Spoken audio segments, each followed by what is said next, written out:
This country lies deep in the South Pacific Ocean, about 4,000 kilometers away from Australia. It is the world's second most peaceful country. In India and Pakistan, most people, like me, know New Zealand mainly because of cricket. Names like Brendan McCullum, Ross Taylor, and Daniel Vettori are the reason I first learned about New Zealand. But New Zealand is famous worldwide for much more than cricket, especially for its massive mountain ranges, beautiful lakes, and high-quality organic food. Some of you may already know that the famous movie The Lord of the Rings was also filmed in these stunning valleys of New Zealand. New Zealand's climate is quite similar to the UK, mild summers, long winters, and plenty of rainfall. Despite this, New Zealand's population is not even 7% of the UK's population. If you look at the map of New Zealand, you'll notice that nearly 80% of the country is completely empty, with almost no human settlement. Around 70% of the population lives on the North Island, and about 50% of that population lives in just one city, Auckland. Despite having excellent weather, breathtaking scenery, low crime rates, and a high standard of living, why is 80% of New Zealand still empty? Let's find the answer.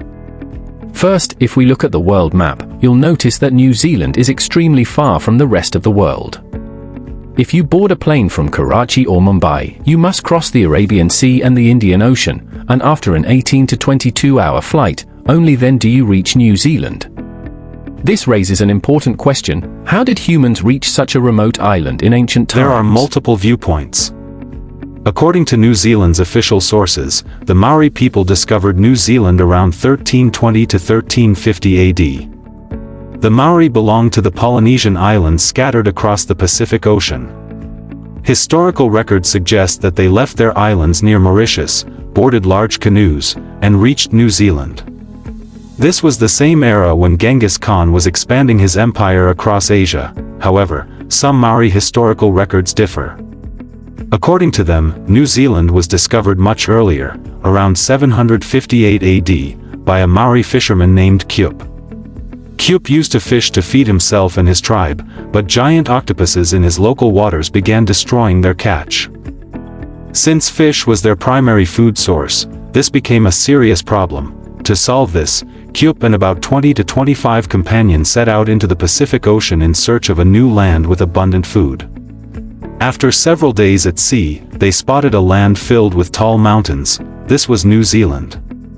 The island was rich in seafood, goats, fruits, and completely uninhabited.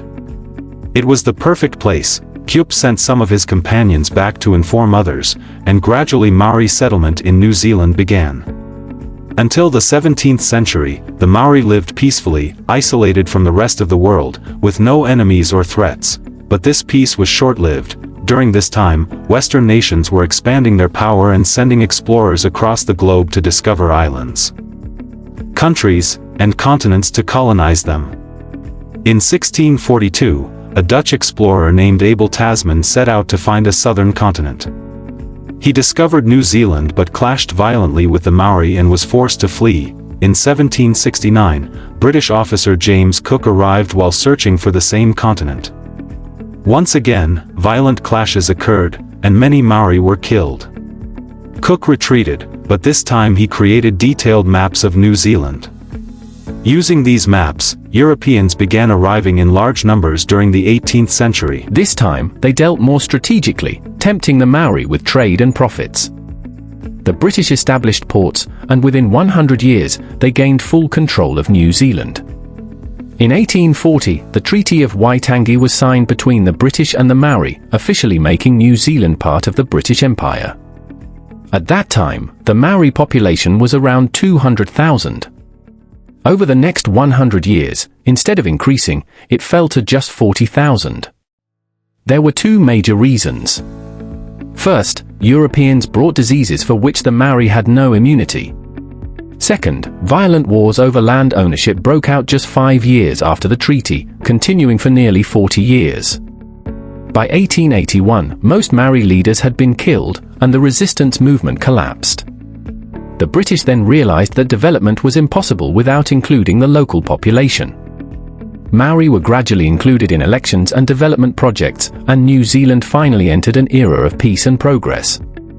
But the question remains, why is so much of New Zealand still empty? The southern region of New Zealand is largely uninhabited because construction there is nearly impossible.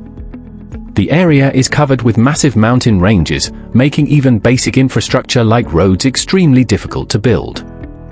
On the eastern side of these mountains, the land is dry and infertile, making irrigation difficult.